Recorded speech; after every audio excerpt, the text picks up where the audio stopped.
Welcome to the Glucose Never Lies podcast. I'm John Pemberton, a diabetes educator and researcher living with type 1 diabetes since 2008. I started the Glucose Never Lies website when my son tested positive for type 1 diabetes antibodies. In that moment, I realised I needed to build a resource strong enough to guide anyone who might care for him.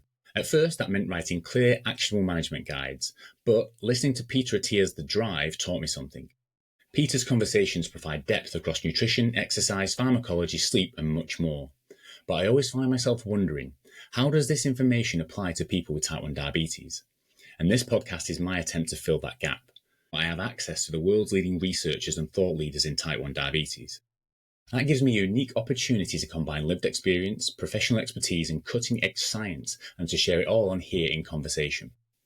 But an important note, this podcast is for informational purposes only. These conversations share knowledge and experiences. They do not create a therapeutic relationship. So, let's get started. Welcome to another episode of the Glucose Never Lies podcast. And I have the pleasure of introducing Vanessa Haydock today, the Diabetic Health Coach. How are you doing? You okay? I'm good, thank you, John. Thank you for having me on. Really excited to talk all things type 1 diabetes and behaviour change. Well, yeah, so we've given away a little bit of the clue for the episode, but we're obviously at the start of 2026, and I've just finished the end of year review podcast episode, and we've had this one lined up for a little bit because I'll get into it in a little bit how we sort of met, but it really kind of made me think there must be a lot of people out there who are typically reviewing the last year and then thinking about what they would like to be different for this year. But then obviously comes the challenge of it's easy thinking it, but there's another thing making it happen. So I thought it'd be interesting to have an episode around some realities of what it's like to live with type 1. So obviously we're going to get into your story. You've got type 1 as well, but you also deal specifically from a private perspective around behavior change specifically for people with type 1 diabetes. And to get the contrast between me working in a health service, you working sort of privately, what are the commonalities, what are the differences?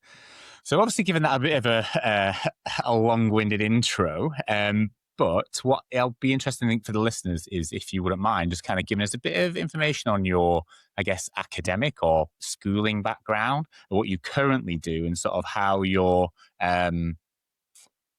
just I guess with relation to this episode, kind of what would you think will speak to the people who are listening?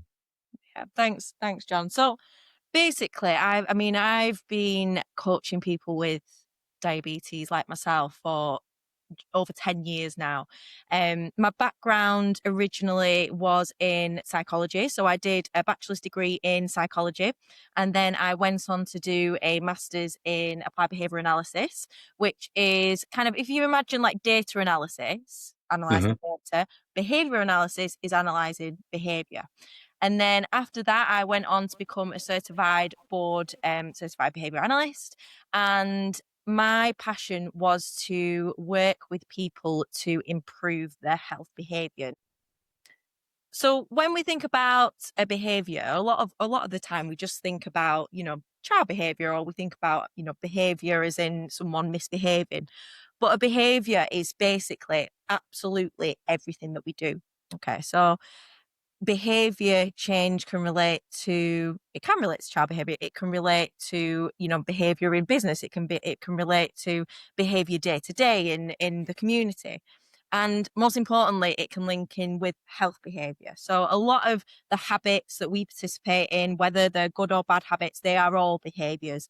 And as a behavior analyst, what I help people to do is to build on positive behaviors and behaviors that are going to help us to get to where it is that we want to get to, whether that's achieving specific goals or whether that's working on improving our health, and most importantly working on improving our diabetes and our relationship with our diabetes. Because when I was doing my master's, I was like, why is there nothing like this for people with diabetes? Because let's be honest, we can know everything, but actually doing it is a completely different thing.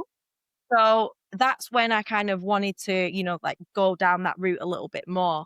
And, when we think about behavior change with type 1 diabetes, for example, we know how important pre-bolusing is. Does it mean that we do it? No, because I think we've all been there, haven't we, where we'd rather just eat the food and deal with the high readings later because we're absolutely starving.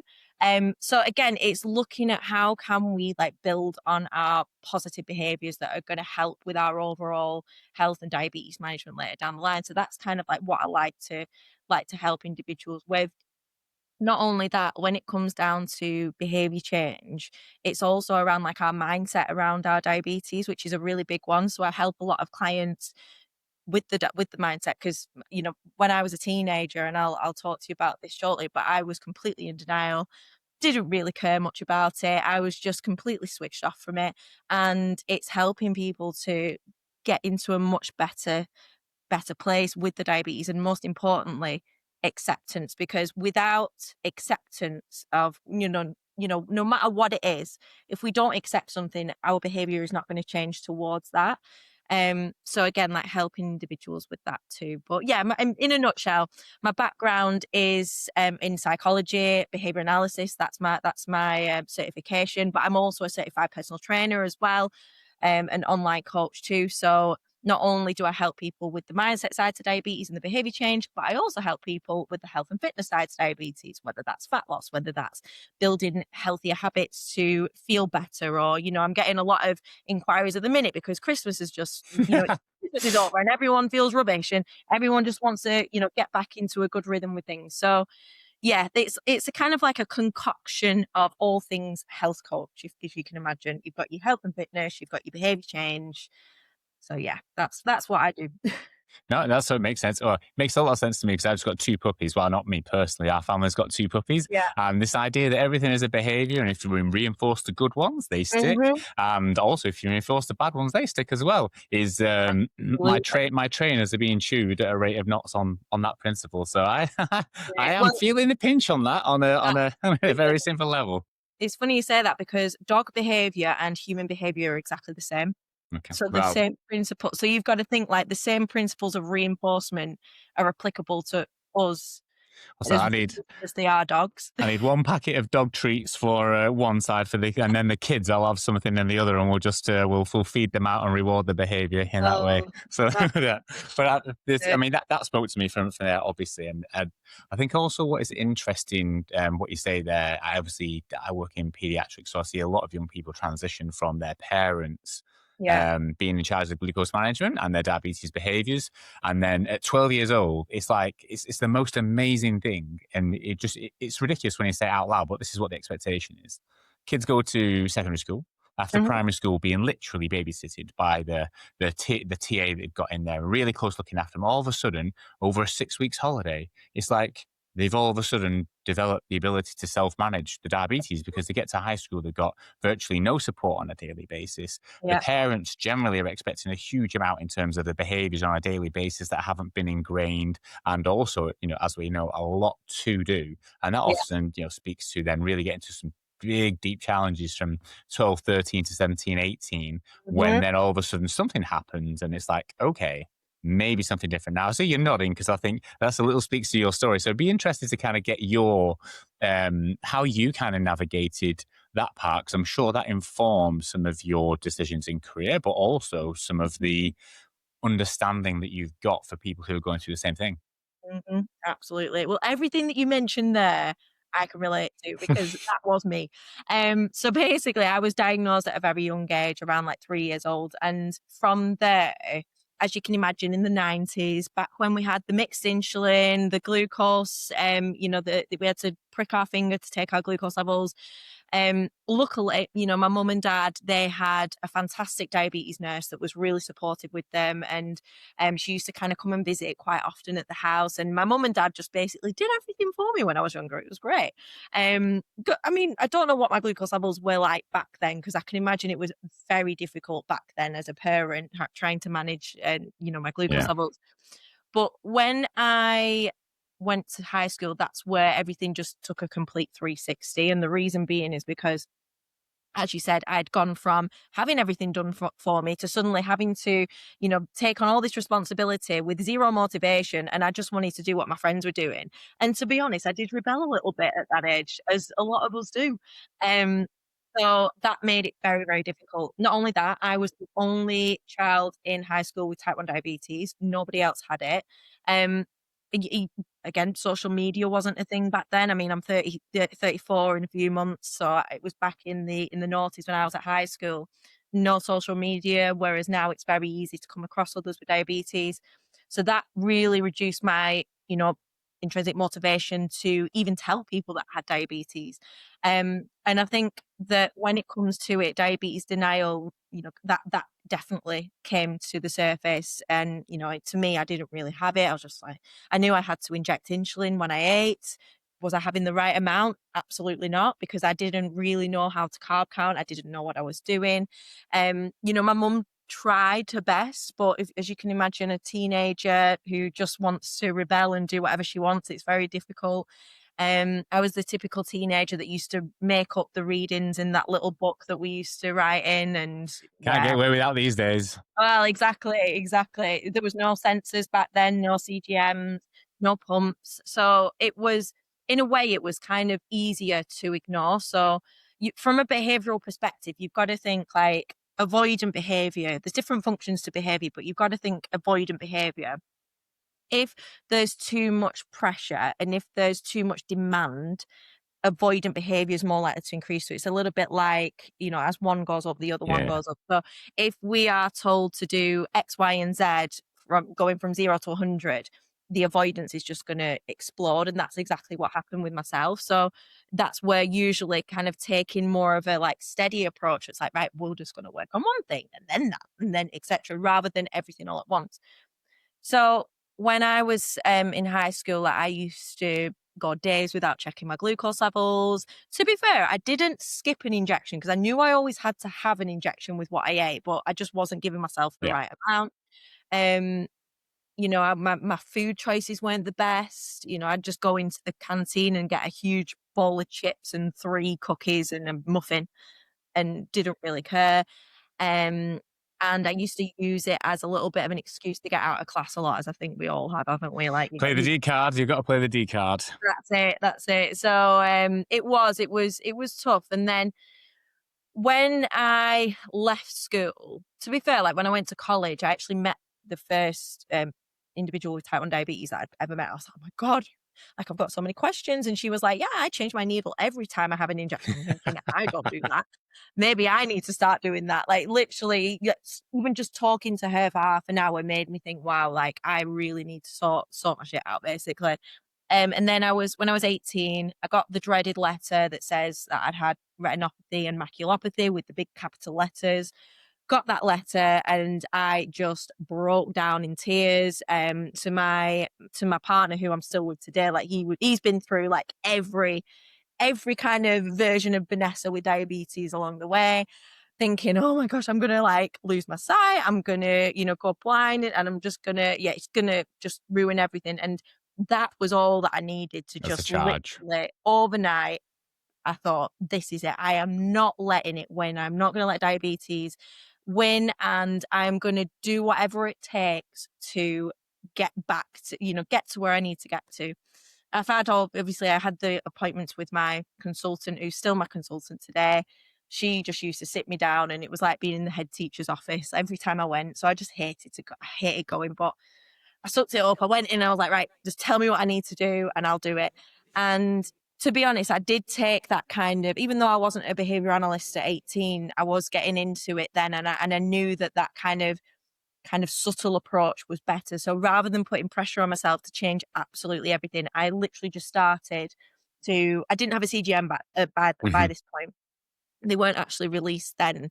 But I got my little book, and I'm very much like, and I still use like notepads today with highlighters, but I had a little notepad, I had all my highlighters, and I used to highlight all the good, all the bad, and all the high and all the low readings. And I had my little notebook and I used to check every hour or two. To be honest, I was a little bit rigid with it. I did it like every hour just to know what was going on.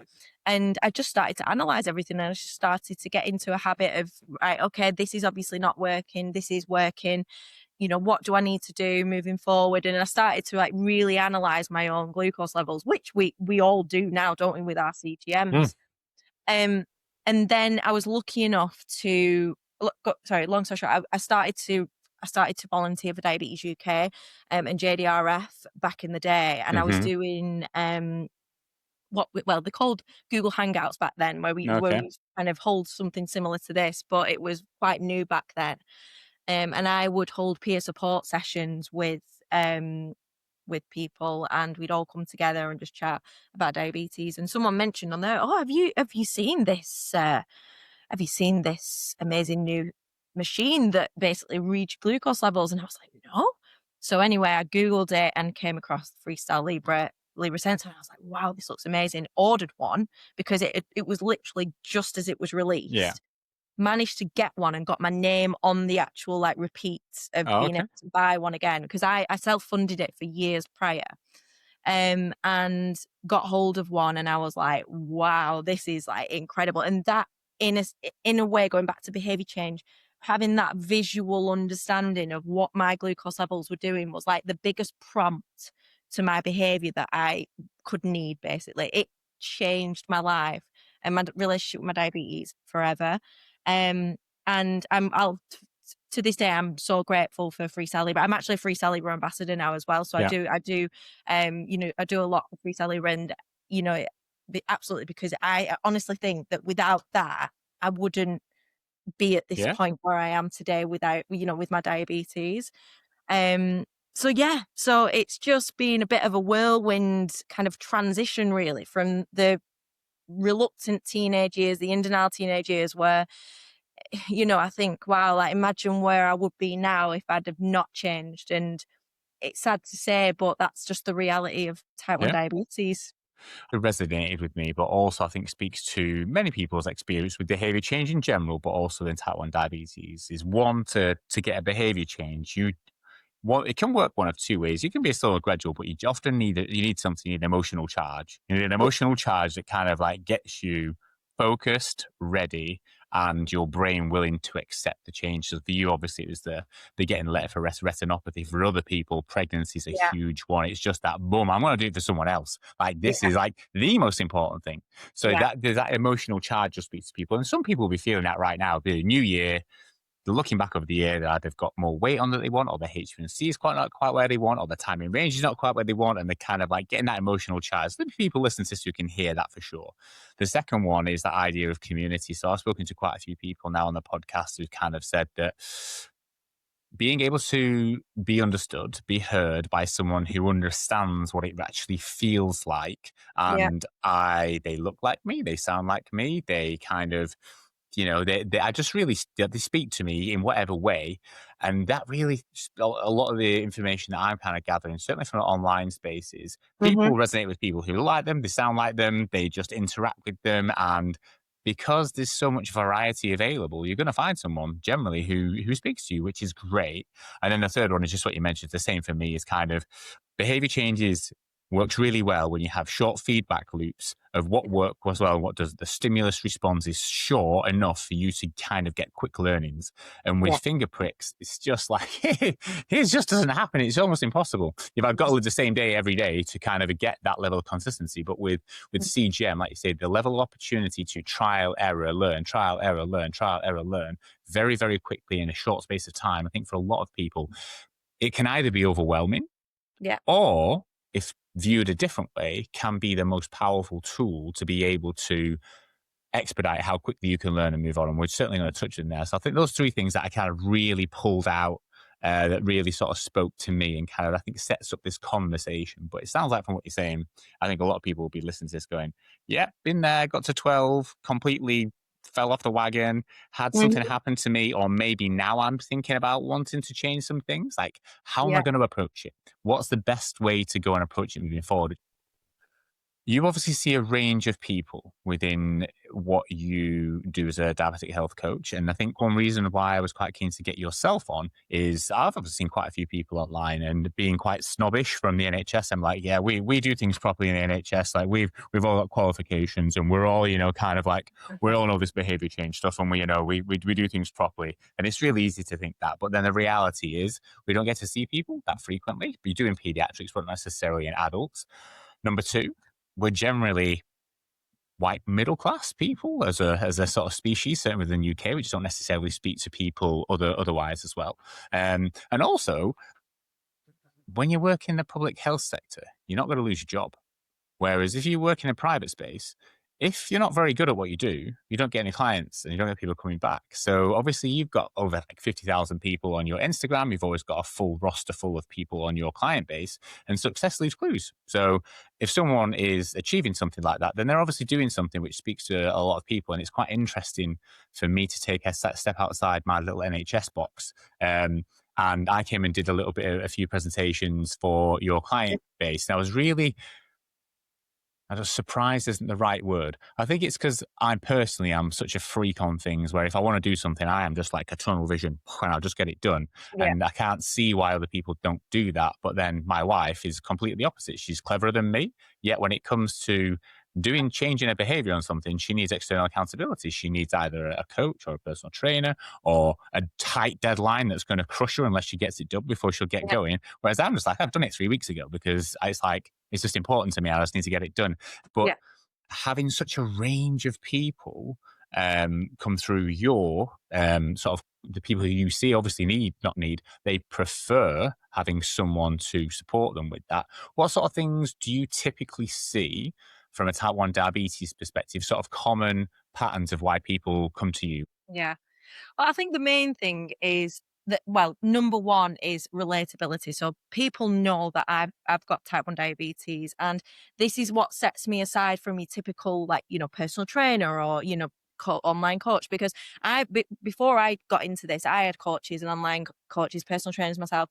None of them had type 1 diabetes. And I used to think, oh my gosh, it would make such a big difference if they also had diabetes, because they just didn't understand it. They didn't understand that, sometimes I do need to sit out of a session because my blood sugars are low. And, it's kind of like whenever coaches think about diabetes, they think about type 2 diabetes, because they may get a lot of individuals with type 2 diabetes coming to them to, for example, lose weight. So it was that understanding that was what kind of like made me think. And I always remember when I realized that this is what I was going to do, because I was in the gym myself, because I'm a lifter myself. I do a lot of resistance training, I do a lot of exercise.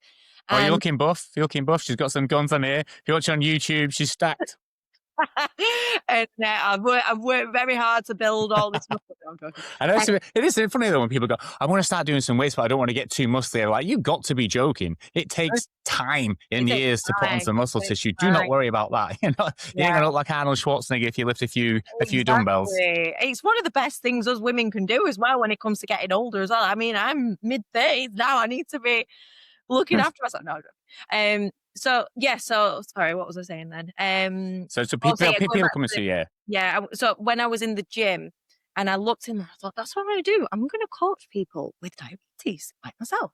So that was when I started to advertise it. And it's funny because, when you look at your old logos, like my logo is like developed over the years, and you look back at your original and you think, wow, like it's funny, like how far I've come. But to be honest, I actually still have my very first client to this day, and she's been with me all this time. But again, it's a relatability, understanding one another.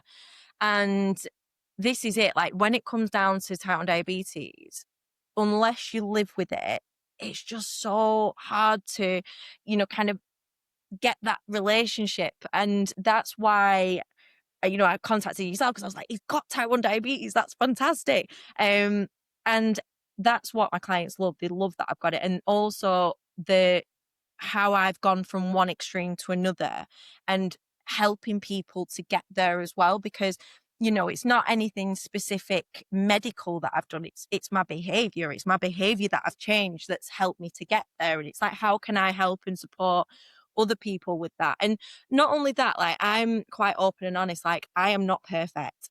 I am, my timing range is not 100% all the time. I don't think anyone's is, but, at the end of the day, it's type 1 diabetes. It's just been Christmas. I was a little bit more relaxed over Christmas, and I'm very open and honest to my clients. If I'm having a bad day, they'll know. If they're having a bad day, they tell me. And this is it, because bad days happen. And, sometimes I do know, I know what I need to do. Does it mean I actually do it? Absolutely. Sometimes we get in from work, we're starving, and I think the last thing I want to do is wait 15, 20 minutes for my insulin to work. I will just put up with that spike because I am starving. So again, it's having that person there to help you and to provide you with that education of what we need to do, but also having that person there to relate to. And then, you know, I'm a big believer that, you know, diabetes is 50% physical, 50% mental, because not that, you know, it's, but you know what I mean? It impacts us up here Yeah. so much more than what we're first told. And linking back with, we can know what to do. Does it mean that we actually do it? No, because again, it's then that mental battle with, you know, whether you know we're in the Yeah. mood to do it, or whether motivations dips. Because linking back to behavior change, you've got to think from, in terms of the principles of behavior, there's two main principles of behavior. You've got reinforcement and punishment. If something follows a behavior that causes that behavior to reoccur again in the future, that's reinforcement. Using your puppies as an example, Yeah. that is reinforcement. The same with us. If we do everything right, you know, we pre-bolus, we carb count, we've done everything right, we check our glucose levels an hour and a half later and we're 5.5, we're like, yes, that is straight away reinforce that behavior that we participated in. However, it's not reality with type 1 diabetes, because we know that sometimes we can do all that, but then we check our glucose levels and then we're 15. What does that do? It's that other principal behavior which punishes that behavior. If you touched a hot kettle, would you touch that hot kettle again? No, no, hopefully not. No. And that is punishment. So it's anything that follows a behavior that reduces the likelihood of that behavior recurring again. If we park on double yellow lines, we won't do that again because we've got a ticket. So this is the hard thing with diabetes, because we are always punished in some way, shape, or form, whether that's pain from injections, whether that's because pain is a natural punisher, pain from injection sites, pain from pump sites, you know, where we do everything right, but then we've got a 15 millimole reading in front of us. We're thinking, what the hell's going on? I've done everything that I've been told to do. So that's where this comes in. And it's like, well, how can we overcome that punisher so that we're less likely to avoid participating in those behaviors again? I've been there myself. But even now, like sometimes I just think, oh, for God's sake, I can't be doing with this for the rest of the day. I'll start again tomorrow, because again, like there is so much for us to think about. And I don't think people realize this with type 1 diabetes either. They don't realize the extent to what we actually need to do and know. It's crazy really when you think about it. And this is why, again, like CGMs and technology is incredible, because sometimes I think, like, how on earth would I even do this without that? So again, linking back to those devices are helpful in terms of behavior change. They are prompts. Our alarms are prompts. Our watches are prompts to help us to make a decision on what we need to do. I think, and that sort of pulls into kind of what we discussed before is, as you described, you've got behaviors that will be either reinforced positively Yeah. if things go well, Yeah. or potentially negatively, not Mhm. wanting to do it again, or feeling demotivated because what you have done has Mhm. not reproduced the results that you were expecting. Mhm. And I think, as you quite rightly say, with type 1 diabetes, when you've got so many variables that impact glucose levels, it could be that all the insulin didn't go in. It Yeah. could be that you're particularly stressed that day. It could be a poor Mhm. night's sleep. So the kind of stimulus response doesn't always equate to the same thing, which means that reinforcement can be quite a tricky piece. And if you're completely relying on that to Yeah. ingrain behaviors going forward, obviously you're going to have problems. So Yeah. I think when we discussed before, we wanted to try and essentially help people with that, which is if you're going to be doing something different and you want to be changing behaviors, what Yeah. sort of things are going to make it more likely to be successful, and which sort of things are more likely to make it unsuccessful. And the first thing we sort of suggested was, first of all, willpower is finite in everybody. But when you have type 1 diabetes, it's even more finite because the cognitive load that you have extra to the average person, you've got to check your glucose levels however many times a day. You've got to check your CGM in between times and make some decisions. You've got to decide how much carbohydrate you're having, if you're going to take some off for exercise, blah, blah, blah, blah. And if you've got to make those decisions afresh every single day, you are going to struggle to have the cognitive bandwidth to be able to have the discipline and the willpower just to grit it. Mhm. So we put there sort of design beats discipline. And by that, we were suggesting that essentially, if you put things in place where you have pre-made decisions or pre-made algorithms for you that already predetermine what your decision is going to be, you're giving yourself some extra bandwidth to kind of help with that. And a few things, obviously, speaking from my experience, how I will use this where I work is we've got, for example, depending on what your glucose level and trend arrow is before eating, will determine the how long you wait for, if it's Yeah. possible. So you're not having to think about it. It's already there for you. We have, for example, pre-exercise. If you're going to do an exercise within 2 hours of getting insulin, it's just half the dose. Simple things that you have so that you're not having to then do all these complex calculations and think about it all. By having these preset things you do regularly, that design can really help free some bandwidth up. So if someone's thinking about making a behavior change, he's like, okay, I want to start going to the gym. I want to start doing this. It's kind of like get your design in place before you kick off rather than just starting it and all of a sudden it doesn't go well and you're all over the place. A little bit of planning and preparation. So what sort of things with your clients does that sort of speak to in terms of design versus kind of like discipline or willpower? I think this like links in with I don't know if you've ever heard of the 7 steps to behavior change. Okay. And what that basically means is that when we are about to change a behavior or when we're looking at changing a behavior, there's different steps to where we are. Oh, is it a Prochaska and Clemente?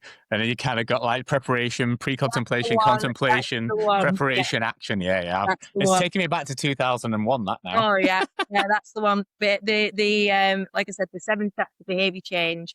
You've got your pre-contemplation where it's just like I don't need to, do this. That was me as a teenager. Oh, fine. And then you've got contemplation where you're like, okay, maybe yeah, I need to make a change, but I'm not quite ready to make that change. And then you've got preparation, which is basically where you're like, right, yeah, I need to start preparing now to change. I'm not quite ready to change, but I am going to start to prepare that. And this kind of links in with that. So basically, it's been in that preparation stage where it's like, right, what behaviors do we actually want to change? The best thing when it comes to behavior change is goal setting. So goal setting is one of the biggest kind of like principles of behavior, because if we have a goal to work towards, we've got structure, we've got direction, whether that's aiming for a specific time in range by a set day. I don't know if you've ever heard of SMART targets before. Oh, yeah, yeah. We live and die by those in the NHS. You've got to write them in your notes. Yep, That's I know it. those. Specific, measurable, attainable, realistic timeline. Having set goals in place with a time frame and being like, right, I want to aim for 75% over a 30-day period by this day. And it just gives us that little bit of direction. So sometimes what I say to clients is, let's get some goals in place as a first step. Where do you want to be in 12 weeks time? Where do you want to be in 6 weeks time? Where do you want to be in 6 months time? Having short, midterm and long-term goals. And then it then gives us something to focus on. Then it's like, right, okay, well, what do we need to do to basically help us to get to those short-term goals? And rather than putting pressure on ourselves to be like, right, let's get to the gym 6 times a week, let's make sure that we pre-bolus with every single meal and just doing everything that we know we need to do, we need to think, right, well, what is actually doable at this moment in time? And that's the beauty of coaching, because especially for myself, because all my clients are an individual and everyone is at a different stage and everyone has got different goals. So everyone's goals will be different. And it's important to make them achievable and sustainable and realistic for that individual. So I have some clients come to me and they don't have a CGM. They don't use a pump. They literally are old school and they're just focusing on just checking the blood sugar that little bit more. Whereas I might have a client come to me who's, they've got the pump, they've got the CGM, they just want to just improve a few of the habits a little bit more. So again, just making sure that goals are put in place that are realistic. And then, I mean, to be honest, the most important thing that we can do proactively, because you've got to think of like proactive steps and then reactive steps to take around that behavior that we want to see. Proactively, how can we modify our environment to help us to succeed? Even little things like I have to take I take digestive enzymes for like meals, and I always forget. So I purposely modify my environment where that digestive enzyme pot is next to my kettle, so that every time I eat, I have it. If it was in the cupboard, I would not do it because I'd just forget. And even little things like I recently started to split my basal insulin. I usually have it in the morning. I do not have it at night. So I've got an alarm at night because otherwise I'm not going to remember. And again, it's just putting those little prompts in place that really do make a big difference. And those prompts can be big or they can be small. And it's just something that basically gives us that little bit of an indication, right, I need to participate in that behavior now. And thinking about what we can do to help us to help to push us towards those longer term goals. I mean, let's use Christmas as an example. Everyone had celebration boxes lying round. When something's in the environment, what are we going to do? We're more likely to have them. So that's why, again, just modifying the environment so that we're less likely to participate in the behaviors that we don't want to see, and we're more likely to participate in the behaviors we do want to see. But yeah, So you kind of that in terms of there, we've got kind of obviously the design part as well. yeah, Get an actual vision of where you want to go, make it yeah, concrete, make it smart, and then try and design some systems around that. And our second principle, which you've just outlined there, is basically cues beats grit. And by that, what you're describing is your digestive enzyme example is a great one. It's kind of, if you want to take it, you just pop it next to the kettle and you see it, that's your cue. And one that I use a lot with the children, people that I see, the typical one is they come back from school, straight into the snack cupboard, eat before insulin every time, and then insulin yeah. gets forgot. So that's the thing. So how do you make it so that the insulin can be given? So we'll often do a cue, something that stands out to them, something that is kind of funny, something that grabs their attention. We'll either get them to do a picture of something that makes them laugh, or even a picture of me pointing at them, or the parents, or an insulin pen, or something like that. And there's a little laminated picture right by the snack cupboard. So as soon as they open it, they go, ah, yeah. Ah, Yeah, yeah. That's the cue then to go, all right, there. And just as, for example, once they start to do that, and then they obviously get the positive reward because then they're not up at 16, 17 by evening meal, they're down at kind of in target. The reinforcement then comes in on a positive end by having that there. So, yeah, I think with people are thinking about, okay, I know where I'm going.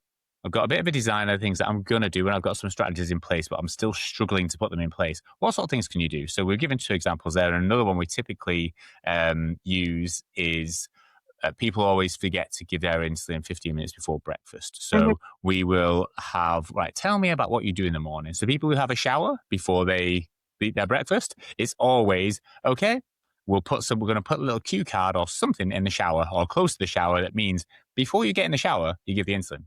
Like mhm, you're not allowed in until you're given the insulin. Something that allows that time sequence and a cue rather than having to rely on, I've got to memorize it, just a cue that picks it up for you. So there's a yeah, variety of things. What is it you're already doing? Piggyback onto it. What is it you're already doing? You can just add something to it rather than having to start a new behavior. If it's brushing your yeah, teeth, you put your insulin pen next to your toothbrush or yeah, whatever it is. So the yeah, two just go hand in hand. yeah. That's it, 'cause I've got undirected thyroid as well, so my thyroxine I have to take in the morning as soon as I wake up, so the next to my bed. So I know as soon as I wake up, same with, I take magnesium before bed, right next to my bed. So it's again putting modifying the environment so that we're more likely to participate in that behavior. We've been there before where, we realize, forgot to have this or I forgot to have that, but it's downstairs and you just think, I'll be fine. Because again, like you've got to think from like a human being standpoint, we are always going to go for the easy option no matter what. If the demand level is too high, we are more likely to avoid, and it's always remembering that everyone's different in terms of the tolerance of that demand level. But for a lot of us, if it's easier to ignore, we will ignore because we are always going to take the easy route. And it's like, if we've got a quicker route to get somewhere, we're always going to take that. So we need to, again, modify the environment so that we're more likely to participate in that behavior. But then it also kind of comes to being reinforced as well. So going back to reinforcement, if something follows a behavior that results in that behavior reoccurring again in the future, then that is reinforcement. Kids are great because they like kind of more tangible reinforcers. You can give them like a bit of a token board or a chart or something like that, something visual, so that they have what we call, that's like a secondary reinforcer that they can work towards a prize at the end, which is your primary reinforcer. For adults, it's a little bit different because really we want that kind of more internal reinforcement. We want that reinforcement to come from, I'm proud of myself for doing that. I feel good for doing that. But for us, a lot of the time, it's how we feel in terms of, if our time in range is increasing, that's a reinforcer. If we're feeling better in ourselves, we're sleeping better, that's more of a reinforcer. I think the hard thing is technically, for a reinforcer to be a reinforcer, it has to occur within 3 seconds of the behavior. And obviously for us, that's very different because, a lot of the time we're looking more at the longer term consequences, which is, whether it's losing weight Yeah. or feeling better or time in range. So we don't actually get that instant reinforcers, whereas kids do. dogs do, for example. But for us, it's a little bit harder. So that's where a lot of it comes into here. And how can we keep ourselves motivated? And sometimes we can't. And that's why it is just having that other person there to help to keep us on the right path. And I think one thing from the third principle that we were sort of discussing, which you've said, you've actually said it twice now, and it kind of really it's sort of making me think a little bit about some of the kids that I see and even sort of different behaviors. But if it's perceived that the threat is really high, you're just going to Mm, avoid the sort of if it's too hard and the threat is too high and the results are kind of too hard to look at and manage, yeah, you're just going to avoid looking at them. You're going to sort of avoid doing it. And I guess from a yeah, diabetes perspective, you need to kind of reduce that threat level before you start putting the effort in, because no amount of effort that you put in is going to overcome the fact that you're really worried about what it's going to be. Therefore, you don't want to engage with it, you don't want to access it. And it just makes you think specifically about continuous glucose monitoring. This can work in one of two ways. yeah. If you are of the belief that when that glucose level sort of hits above 12, 13, 14, 15, that that's causing damage and that's causing real problems. Therefore, what you're going to do, you're going to turn off your high alarms, you're going to shut it off. You're just going to give insulin when you think you need insulin. And when you start to feel a little bit low, you'll turn it back on. It's like, oh, I'm at 5 or 6 again. I'm all right now. When really you've just avoided the fact you've been 15 or 16 over time. And I Yeah. think from a healthcare professional perspective, there is or a health coach or whoever, there's an important piece from a person with type 1 diabetes perspective to say, well, really, it's an averages game. It's an averages game over 90 days, over 120 days, over a lifetime. These occasional spikes above and below, as long as on the whole scheme of things, you're generally in range. Actually, there is evidence to suggest that it's the averages over the long term that make the most difference. They're the thing that really kind of decide whether you're at higher risk or you're not at higher risk. So I think in terms of just demystifying that these occasional highs and lows are going to cause these, immediate problems can be quite helpful. And then you can use the Mm, CGM as a positive reinforcer rather than a negative reinforcer, which I think for a lot of people, it really can be. That high alarm goes off, it just pisses people off and they yeah, like want to shut it off and it's really annoying. But yeah. actually, it's just a signal that maybe there's a bit of more trial and error to be done. And the occasional just it going off here or there is actually a learning material, not something to give you some negative feedback. Absolutely. I mean, I speak to my clients all the time about it. It's like reshaping our thought processes because naturally we always go for the negatives with anything. We always think, oh, I've not done this, or I've not done that, or that's not worked, or this isn't doing what I want it to do. But it's trying to like, reshape that to a positive. So like I talk a lot about like the mindset side to diabetes and it's thinking, right, okay, yeah, my phone in front of me is showing me, the deep red or, whatever it is, the double figure reading. And all I want to do is just not look at it when it's thinking, actually, let's reshape that where it's okay, I'm high. And thankfully I've got my CGM to give me that data so that I can then make an informed decision to bring it back down, whatever it is that I need to do. Even little things where it's like, yeah, it's high. But I mean, the fact that we've got a CGM is also another big positive because back in the day, we'd get a number with no indication of what direction. It could have been 15 shooting down, it could have been 15 going up. We literally had no indication of that. So sometimes it is trying to kind of like reshape our mindset. So it's like if we have had a really bad day with glucose levels, it's thinking, okay, rather than, oh, today's been a bad day, I'm not even going to think about it. It's thinking, right, today's been a bad day, but tomorrow's a new day. What can I learn from today so that the same thing doesn't happen tomorrow? Because I mean, it's hard, isn't it? Because when it comes to our glucose levels, 9 times out of 10, it's probably gonna be something that we have done. Yeah. And when I was younger, I was like, "It's not anything that I've done. It's stress, it's hormones, it's this and that." And it's like, "Well, no, actually, Vanessa, it's what you're doing." So it's thinking, right, okay, taking out obviously hormones, stress, lack of sleep, all of those things can impact our glucose levels. What is it that we've done today that we could do tomorrow differently that's gonna help with our glucose levels? Because I remember when I was always like I'd always look at it and think, "It got up for no reason," and I'm like, "There is a reason, it's just identifying what that reason is." It could be in our control, it could be out of our control, but once we know that reason, then we can make decisions moving forward. Yeah, no, absolutely. And I think that's that challenge with diabetes management at times because the education sometimes tries to simplify things so much to make it easy to understand, but doesn't necessarily then is helpful when things aren't explainable. So, for example, a typical one I will say, most people think that when you take insulin for a meal, some people say, oh, it's done in 2 hours. It's like, no, it's just peaking at 2 hours. It's going to Yeah. last for 6 hours. And if you're doing activity and exercise within that window, you're going to be supercharging that insulin double fold at least. So Yeah. even 3 to 4 hours out, you're still going to be at high risk of lows, even though the device that you're using will have an active insulin time or something set at 2 or 3 hours. And you look at your display and it'll say 0 units of insulin on board. And then all of a sudden you're thinking, like, this isn't explainable. It's completely explainable from a physiological standpoint. It's just not explainable if your device is set up in that way. And I think that's where education has a value to it, but also then from an individual context is trying to understand what people mean by these numbers. What do they get by it? And how is it helpful or is it unhelpful? And then you can try and adjust those things from there. And I think a couple of things that you mentioned there, which kind of comes into the sort of a next principle, which is I put the title to this one, so I won't have to explain it, is thinking about accountability.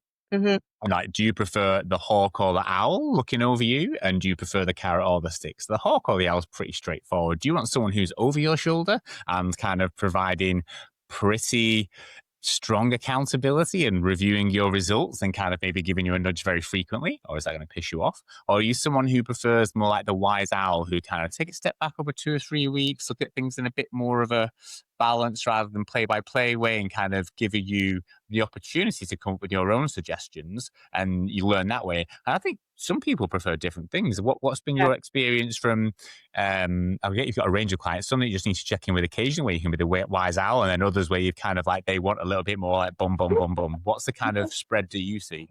Well, I like because with my clients, I've got such a different array of clients, like all over the world, and like everyone's so different with like what it is that they need. It's funny because sometimes you find like men, for example, because I've got male clients too, and like they'll just kind of like, right, I'll just speak to you each week. Whereas like some of my female clients, because we've got like the hormonal changes, etc., that can need a little bit more support, and everyone's just different because that's it. It's like some of us do like just to be told what to do, off you go, right? Yeah, I'll check in with you in a week and then we see where I'm at. Whereas some of my clients do like that little bit more communication. And within my coaching, I put a huge emphasis on communication. And the reason being because, I've had coaches in the past where like I've not heard of them in ages. I'm thinking, where are you? Whereas, for us with diabetes, it's different because diabetes is with us 24/7. So, I'm always on WhatsApp and, voice noting clients, messaging, just checking in. How are things? Is there anything that I can help with? Because when I was growing up with diabetes, I never had anything like that. I never had anything where I could just turn to someone and vent to someone or share something to am I reading to someone? Whereas I want to try and provide to my clients what I didn't have when I was younger. So everything that I needed when I was younger and I was struggling, I try and give that to them. And this is why, because I've got three pillars to my coaching: communication, community, and education. So communication being, again, communication with myself. Community, I've got a little WhatsApp group with all my clients in there, and it's lovely because everyone just talks in there about the diabetes. They share the bad days, which I think is really important. They share the good days. They just talk about things that they may not be able to talk to the family about or to the friends about. And I think having that safe space is really important because I never had that when I was growing up. I never had anything like that. So just kind of giving to people what I wish that I had. And again, education I think is really important. So I had yourself on with my clients talking about different topics from a medic perspective, which is really good. And, they learned so much from that. And then I'll talk and, do presentations on mindset and behavior change and, just sharing what's worked with me over the years. And those little things can make such a big difference to someone. And, I always say, at the end of the day, everyone's diabetes is different. Nobody's the same. There's 9 million people in the world with type 1. I think that's right. I don't know. But there's 9 Sounds million about right. to manage it at the same time. So yeah, it's everyone's different. Some like the hawk, some like the owl, depends on the individual.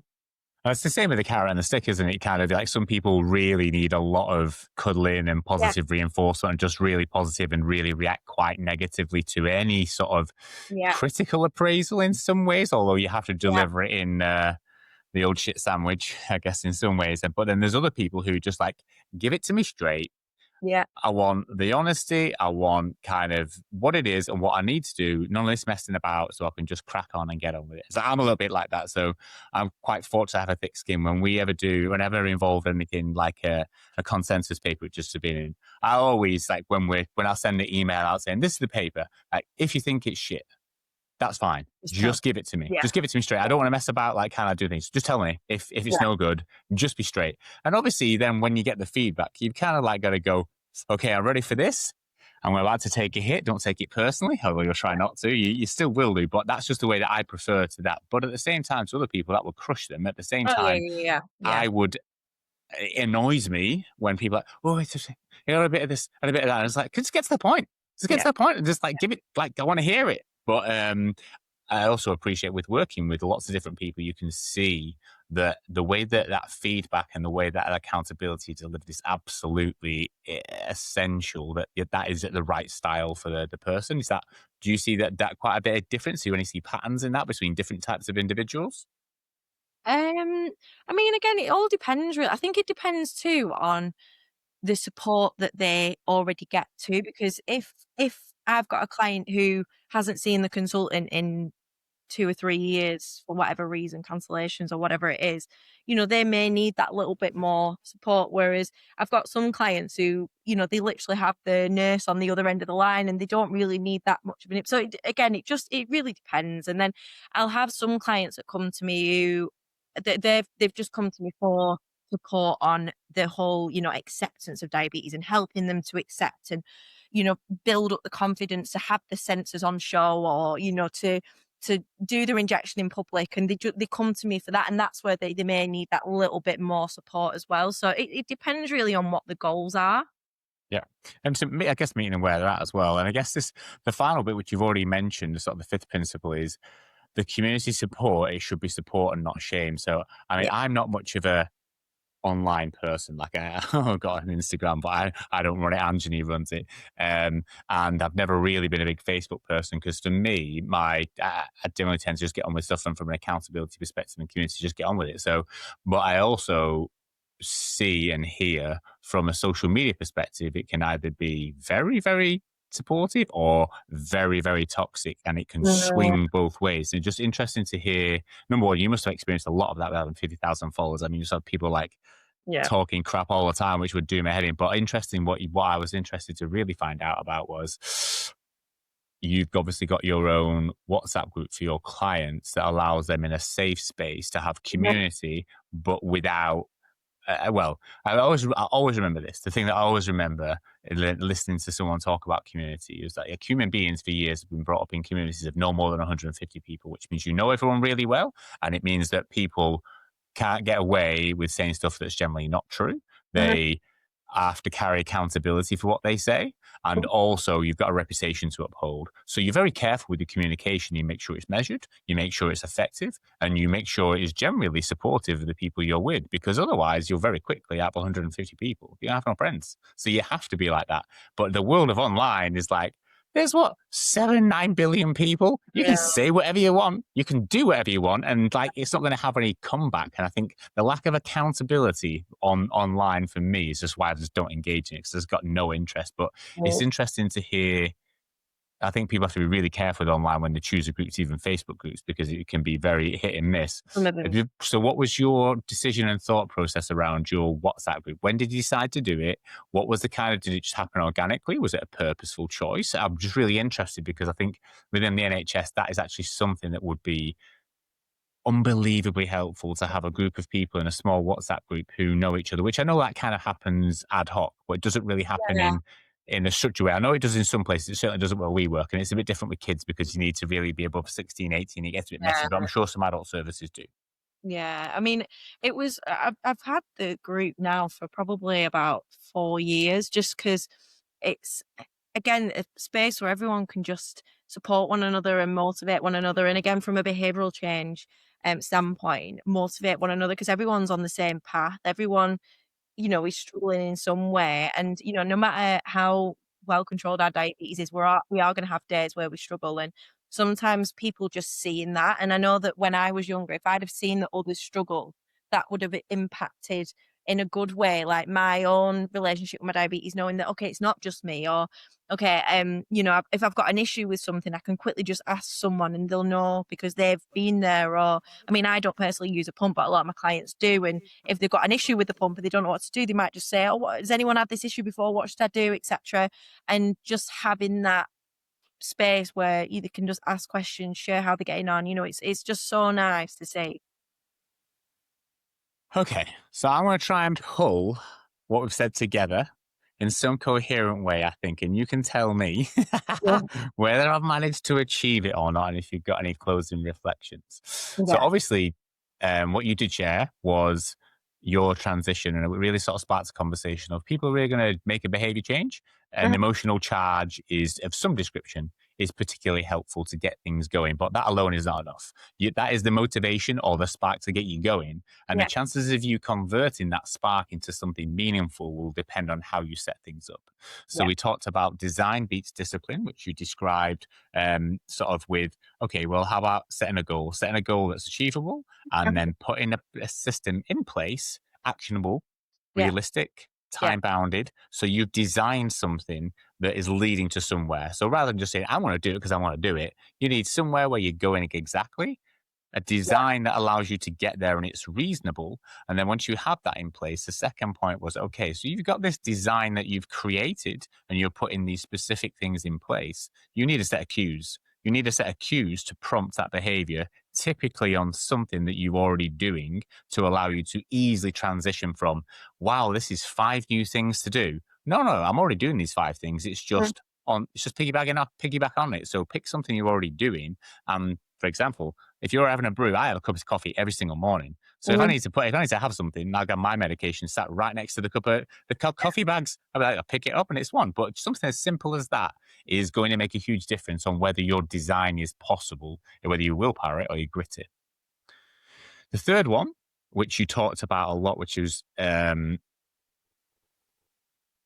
avoidant behavior comes in when the challenge seems too big or too scary. Mhm. So if whatever you're trying to do is being framed in your own mind as ridiculously scary, too hard to do, then you're aiming too high and you need to bring that goal down to somewhere where you're not freaking out about whether it's going to be possible. Start Mhm. somewhere that's much more manageable to reduce a threat level before you start implementing the effort. Because if you're aiming too high, doesn't matter how much effort you throw at it, your path Yeah. of least resistance is going to say, I'm going to avoid. So Yeah. that's probably it. I should imagine you spend a lot of time talking clients down from this grand audacious goal to let's get the threat level down. Yeah. Let's get to something we can actually do, and Yeah. let's just meander our way to there. But let's get there, not Yeah. go to. And I'm sure there's loads of people now who are saying, "Going, do you know what? By the end of this year, I'm going to have a HbA1c of 6.5% and a timing range of 99%, and you're currently got a HbA1c of 10% and 30% in range." Okay, you're putting yourself right in that frame. Let's get to like 40% time in range. And let's just get there It- first. Exactly. It's like when people, like some coaches will say, right, 15,000 steps per day. And it's like the average already at 4,000 per day. You just think, no, Go it's for exit. Good luck. 1,000 maximum. Yeah. Okay. So that would set things up. So if someone's thinking, okay, I'm gonna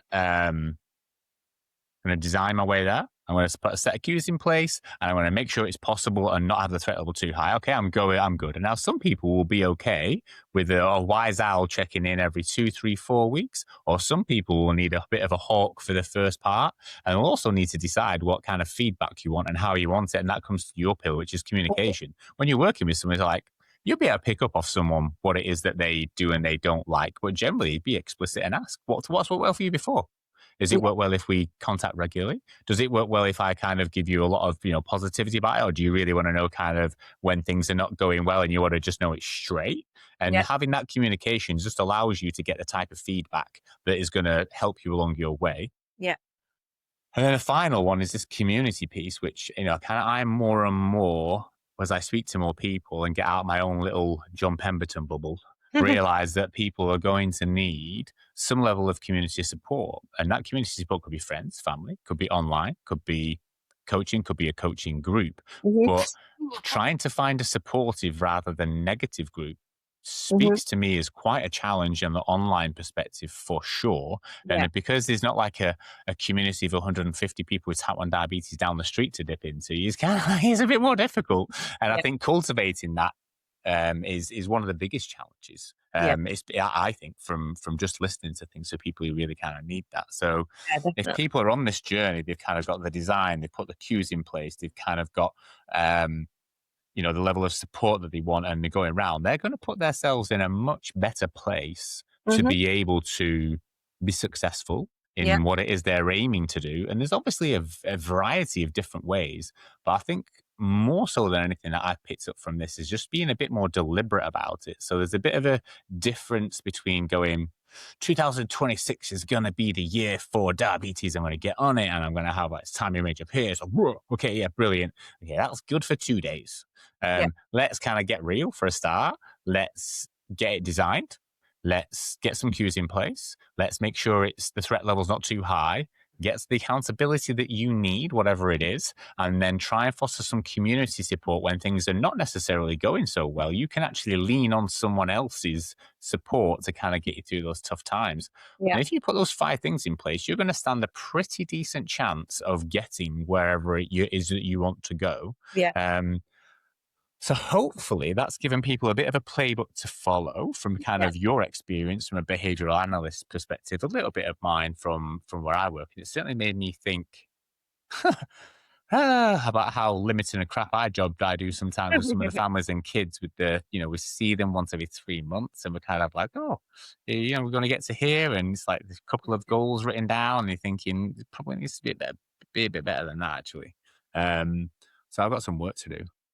It's hard to just have, like, everything all in one place though, isn't it? I think that's the thing, but, yeah, I think the main thing with diabetes is definitely that relatability and that community and seeing that you're not on your own. I think when you're trying to manage diabetes on your own with no one else who understands around you, I think that's when it's really difficult because it's like with anything, it's like being told that you've got some sort of condition, but you can't find anyone else that's got it, and you think, "Oh," it's so much harder, but that's why I think, again, like, when it comes down to community especially, that's really important. What I will do is I'll obviously put things in the show notes, but create a little something for people if they want to sort of think about those 5 principles, if they're on about some change for 2026. So Yeah. they can think about how they might manage to do that and obviously get your details on there as well, because there may be people who've listened to this and thought, actually having some type of accountability and support and network outside what I've got now might just be something that I need. So we'll obviously put your details on there. Is there anything that you would like to leave the listeners with for 2026? A pearl of wisdom or anything that you kind of something maybe about you? So what are you doing for 2026 which might be different to what you've done before? Mm. I think with regards to, like, New Year's resolutions especially, I think sometimes we can kind of, like, put a lot of pressure on ourselves, like, "Well, we have to get here or we have to do this." To be honest, like, my overall New Year's kind of focus is not really smart in a sense, it's not specific measurable or Mhm. anything like that. I just want to be as healthy as I possibly can. And I've been there before where I've, like, over-exercised, I've done too much, I've not slept, and for me, as I'm getting older now, I know that, like, it's like the basics that Guilty. I really when I need to get 8 hours sleep. I'm trying to make it a thing where I'm trying to get, 8 hours sleeping per night. It's hard as a personal trainer, but again, it is doable. It's just myself. It's making sure that I've got those prompts in place and those cues in place, and try and, just not push my body to its limits. That's my main goal for 2026 because at the end of the day, we're dealing with diabetes and the last thing our body needs is even more stress. So yeah. And so I think that's probably like my kind of main goal for this year. It's not specific, it's not measurable, it's just more a bit of an all rounder, really. I'm still, I mean, I can, that way said there speaks to me. So I think I don't do as much training now, but I can remember times between 20 and 35 of physical training it, of absolutely murdering it Oh, yeah. to the point where I was so overtrained that I wasn't actually getting any any benefit whatsoever from No. what I was doing, other than the fact I was just doing the exercise. Yeah, yeah, So I think actually there's probably a lot of people out there who would really benefit from some deload weeks, some yeah, deload days, some absolutely. kind of like taking a foot off the pedal, and actually your health and physical and whatever gains will go forward. So first of all, I just want to say thank you for taking the time to Absolutely. take a step out. It's been really helpful for me because I think certainly working with the NHS, you've got these things in your mind that you are doing, and is there ways to improve things? I've already got two or three things in my mind around the support piece and the level of accountability piece that we definitely haven't got right where I work. There needs to be some better ways to provide accountability in ways that people prefer it for a start, and also the community piece. I think is also something that's completely missing. We're very good at doing SMART goals and all those sorts of things, but the reality is supporting people when they leave your office is a completely different beast. And I Yeah, think we're certainly missing out on that element. And it's really given me some food for thought about how is that possible and scalable within an age. It's definitely possible. It's just we're not doing it yet. So some trial and error for that'll be my goal for 2026 from a work perspective is how do we get some accountability and community involved for a set of young people so that then their parents or they can get closer to where they would prefer to be, wherever that is. yeah. That's it. That's it. Absolutely. And I think Yeah. the listeners will have taken a lot from this, especially kind of moving forward. It's not Yeah. just about setting a goal, it's about all the things that go along with it, about design, Yeah. cues, Mhm. making it not too threatening, Yeah. getting to accountability, getting a support network in place. Because you get those five things in place, you stand. Perfect. Sounds good. Brilliant. All right. Cheers. Thanks for your time. Thanks, John. See you later. Bye bye.